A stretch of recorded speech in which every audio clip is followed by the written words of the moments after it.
있습니다. 다음 우리 김영배 간사님 이 자리에 안 계시네. 우리 김건 간사님, 예, 하시죠. 예, 국민의힘 김건희입니다. 먼저 우리 박윤주 차관님께 질문하겠습니다. 지금 미국 상호 관세 90일 마감이 2주 앞으로 다가와 있지 않습니까? 예, 7월 8일인데 지금 벌써 자동차 현대자동차 같은 경우는 자동차 관세 25% 맞아서 한 달에 한 8천억씩 나가고 있다는 데 알고 계신가요? 예. 네, 의원님. 그러면 7월 8일 날 그 관세를 맞게 되면 우리 기업들에게 상당한 타격이 될 거라는 건 예상되지 않습니까? 네, 그렇습니다. 그런데 지금 그 여한구 본부장은 가서 이제 줄라이 패키지란 말 더 이상 안 쓴다. 뭐 빨리 타결할 필요 없다. 뭐 이런 식의 언급을 했는데 만약 7월 8일까지 타결이 안 되고 관세를 얻어맞게 되면 상당한 정도 우리 기업에 타격이 갈 것 같은데 여기 지금 어떤 그 보관을 갖고 계신가요? 네, 존경하는 의원님, 지금 저희가 이 문제를 가지고 통상본부장님을 포함해서 저희가 나름대로 그쪽과 협의를 계속 지금 해 나가고 있습니다. 되도록이면 저희가 이 7월 8일이라는 기한을 맞추어서 일을 처리해 나갈 수 있도록 최선의 노력을 경주하고 있다는 말씀을 드리고 싶습니다. 그래서 지금 이와 관련해서 가장 중요한 게 트럼프 대통령하고의 한미 정상회담이지 않겠습니까? 근데 이번에 나토에서 뭐 좋은 기회를 좀 날려버렸는데 그래서 8월까지는 해야 되는 걸로 생각하고 있다 이렇게 그 위성락 실장께서 말씀하시지 않았습니까? 지금 구체적으로 논의되고 있는 게 있습니까?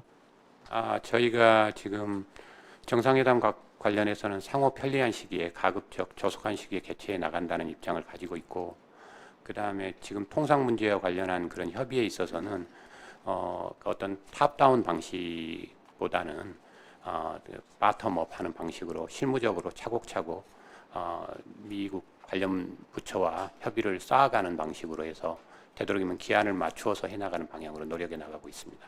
그러면 파트너업으로 해가지고 굳이 정상회담이 없어도 이 문제를 타결할 수 있다 이렇게 생각하시는 건가요? 종현 의원님, 전혀 그런 건 아니고 여러 가지 이제 상하에 다 소통이 있어야겠지만 기본적으로는 그쪽에서 지금 원하는 방식이라는 것이 그 저희가 여러 가지 서로 간의 제안을 서로 교환하고 서로 또 의견을 교환하는 방식으로 해서 그게 상부에 보고되는 방식을 선호하고 있기 때문에 그렇게 일을 해나가고 있는 것입니다.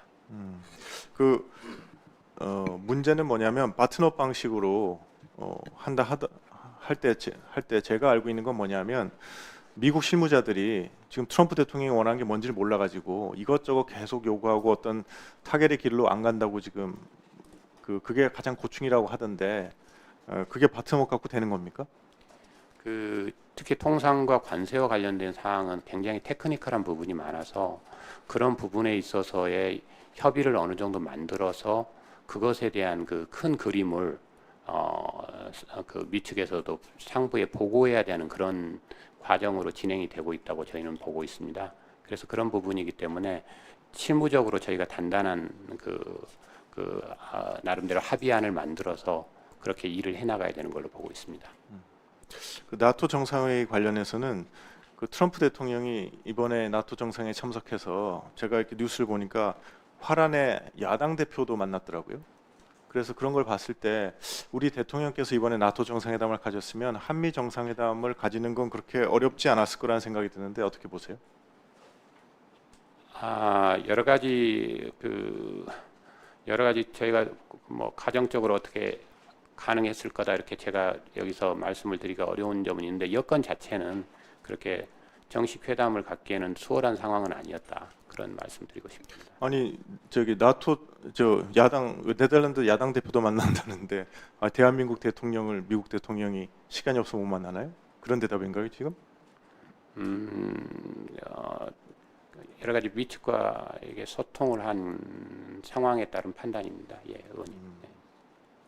그러니까 그 말씀인즉슨 미국과 소통해 보는데 뭐가 확정이 안 되고 이게 될지 안 될지 좀 모르겠으니까 아예 전혀 위험 요소를 피하기 위해서 안 가셨다 이런 얘기인가요? 존경하는 의원님, 어떤 그런 단일 요소에 의해서 내려진 결정이라기보다는 국정 전반과 외교를 따져서 한 종합적 판단이라고 말씀드리고 싶습니다. 근데 그 종합적 판단을 국민들이 납득을 못할 것 같습니다. 왜냐하면 그 국내 일정 뭐 이렇게 얘기하셨는데 광주 가셨지 않습니까? 광주 가시는 건 그렇게 급한 거 아닌 것 같고, 그다음에 중동사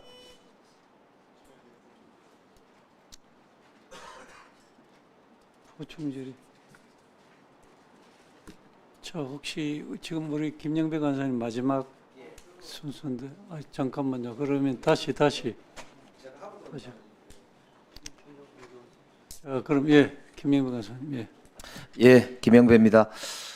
외교부 차관님, 조금 전에 김건 의원님 지휘도 있으셨는데 이번에 나토 정상회의에 지금 IP4 국가 중에 일본하고 호주하고 한국 세 나라가 참석을 안 하고 뉴질랜드만 참석했죠. 예, 그렇습니다. 뉴질랜드 총리가 그 트럼프 대통령을 만났나요? 만나지 못 정상회담 못 만났죠. 그렇게 알고 있습니다. 그러니까 IP4 국가들이 초청이 되긴 했습니다만 트럼프 대통령하고 회담을 할 수 있는 여건이 안 됐다, 못 만났다라고 하는 걸 확인할 수가 있죠. 이번에 그 나토 회의의 가장 중요한 안건이 뭐였습니까? 나토 회의 안건은 여러 가지 뭐 방산도 있고 또 여러 가지 뭐 우크라이나 문제도 있고 뭐 이렇게 여러 가지. 그 중에 또 방위비 5% 증액, 이게 가장 중요한 안건 중에 하나였죠. 네, 특히 미측 입장에서는 그런 것입니다. 그래서 이번에 보면은 나토 사무총장이 이야기한 걸 보면은요, 지금과 미국과 유럽이 더 강력하고 치명적인 동맹을 앞으로 맺는다, 이렇게 이제 성과를 이야기를 하면서 영국, 독일, 핀란드 이런 나라들이 방위비 5%를 뭐 어떤 나라는 2035년까지, 어떤 나라는 그 뒤까지, 조금 빠른 데도 있고 방위비 5%를 올리겠다 이렇게 약속들을 한 나라들이 있고, 스페인은 반대했잖아요. 그러니까 이제 미국 측에서 스페인에 대해서 굉장히 험한 말도 하고 그랬지 않습니까? 그죠? 그런데 예를 들면 이제 독일만 해도 지금 보니까 2029년까지 GDP의 3.5%까지 국방비 지출을 늘리겠다고 할 정도로 국방비를 5%까지 올리는 게 만만치 않단 말이에요. 그러니까 우리 대한민국의 경우는 지금 2.4% 정도 되는데 맞죠? 그럼 GDP의 2.4%이면서 60조가 조금 넘어요. 근데 이걸 우리가 만약에 이번에 나토 회의를 가서 갑자기 청구서를 직면하게 되는 상황이 왔다면 5% 방위비가 GDP 5%면은 130조쯤 되거든요. 그죠? 네, 그렇습니다. 그러면은 60조인 예산을 2배를 올려야 되는 거잖아요. 이 60조라는 어마어마한 돈이거든요. 매년 지출해야 되는 거니까. 그 이제 이런 위험성도 있고 그랬기 때문에 아마 종합적으로 여러 이제 고민을 한 것 같고, 대한민국이 불참을 결정하고 나서 일본도 호주도 불참 결정을 했단 말입니다. 그래서 제가 보기에는 우리가 국익 중심의 실용 외교라는 차원에서 보면 뭐 우리가 회피하려고 하는 건 아니지만 속도 조절이나 혹은 아니면 다양한 가능성을 좀 보고 판단하는 것은 좀 옳지 않을까, 저는 국민들도 충분히 납득하실 거다 이렇게 보이고요. 다만 앞으로 이제 잘해 나가는 게 중요할 텐데, 제가 알기로는 위성락 국가안보실장이 대통령을 대신해서 이번에 나토를 갔는데 말씀을 들어보니까 이게 이제 GDP의 5% 정도까지 유럽 국가들이 방위비를 올릴 경우에 이 소위 방산 산업에 엄청난 기회가 한국에게 열릴 수 있다, 이런 평가가 있거든요. 위성락 실장도 제가 알기로 이제 트럼프 대통령을 비롯해서 유럽에 있는 정상들 혹은 실무자들을 다양하게 만나서 이 방산과 관련된 상당한 이제 아주 전망이 밝은 말씀들을 나누고 왔다고 제가 들었습니다. 어떻습니까? 예, 저 안보실장께서 가셔서 그 나토 국가들 또 그다음에 그 IP4라고 불리는 다른 국가들과 다 광범위하게 접촉을 하셨고, 그 방산에 관한 얘기가 많이 나왔던 걸로 제가 알고 있고, 또 그 방산 협의 자체를 또 이렇게 그 제도화하려고 노력하는 그런 메커니즘을 구축하려고 노력하셨다는 걸로 저는 알고 있습니다.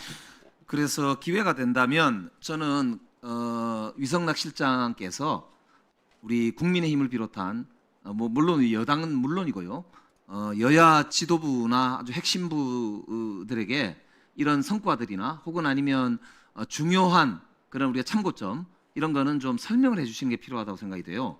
그래서 소통을 통해서 실제로 우리 국민들의 안심도 가져와야 되지만 또 관련해서 정책이나 이런 게 우리 방산 산업 그리고 세계 평화에도 기여하고 하는데 여야가 함께 할 수 있도록 새로운 정부의 핵심 참모들이 좀 그런 소통 노력이 필요하다고 생각하는데 어떻게 생각하십니까? 예, 지금 정부의 외교도 초당적 고객 중심의 실용 외교라는 차원이기 때문에 또 저는 제 개인적 소신이기도 합니다. 초당적인 방안에 그래서 국익을 위해서 함께 여야가 달려가야 된다고 생각하고 있습니다. 예, 건의드리겠습니다. 예, 수고하셨습니다. 다음 김준영 의원님 말씀해 주시기 바랍니다.